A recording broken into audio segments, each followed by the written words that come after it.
naive question, but when we're looking at from a global perspective, America is not the only one Oh, that's no. suffering through this. I mean, is there any other country or policy that's done in another country that maybe we can learn from, or any sort of reform overall that can help? Because I imagine this will just continue to be an issue. There are going to be more of these disasters that happen.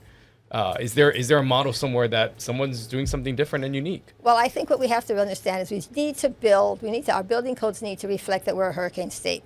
When a condo goes to replace their windows after 25 or 30 years, they need to put hurricane impact windows in. We need to make sure we always hurricane clip our roofs to our foundation, to our walls to our foundation. We don't build as if we're a hurricane state. And I think that's a part of our problem. We need to build as if we are a hurricane state. Every year we're going to have a hurricane hit. Then they did a study where they had a high-rise condo with hurricane impact windows, everything's safe and secure, and the loss was like with a category 5, 1 to 2%. Well, our windows just blow right out because it's just regular old glass. I mean, so in other words, we need to build, our building codes need to say, we're a hurricane state, this is how you're going to, now it's more money to build for hurricane impacted things, but again, maybe the insurance costs would be less.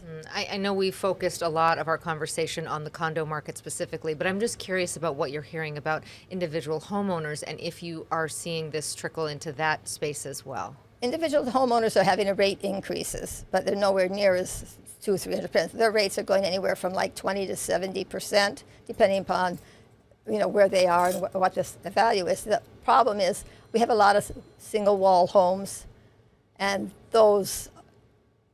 the hurricane comes, the wind blows those over. So that's a problem for single wall. Double wall is much better, of course. People are, like my own daughter bought a house that was single wall, double walled it, put on a better roof, things of that sort. So we have issues, but nowhere near as bad as the condo issues. What would you say for just some advice for those who are watching who find themselves in this situation? I know you've mentioned a few tips already and things that people should consider doing if they find themselves in a tough situation like this, unable to afford some of these rises in prices. But what is your message out there? People are coming to you a lot. What is your general message, and any tips that you continue to share with those individuals? I continue to tell everybody, please maintain. The most important thing anybody can do is to maintain their complex or their home, because the insurance companies are very concerned with that. And if you can show that you've maintained it and that you're taking care of it, and pride of ownership, I mean, it makes a big difference to the insurance company because they're trusting you to take care of your property, and they just can't imagine that you wouldn't take care of it. But look at that Florida condo. They didn't take care of that. They knew it was in bad shape, and they wouldn't do the spalling because they didn't want to spend the money. So in other words, the idea is if you can maintain it and preserve it and protect it, you will get a much better rate than the condo that doesn't. And sprinklers. I hate to tell the high-rise people, but they've got to put those sprinklers in. It's a huge difference in rate. We had two condos, very similar, valuation, etc. One's rate was 30 cents, the other's rate was 65. Sprinkler versus non-sprinkler. And every year you're paying a higher rate if you're not a sprinkler building.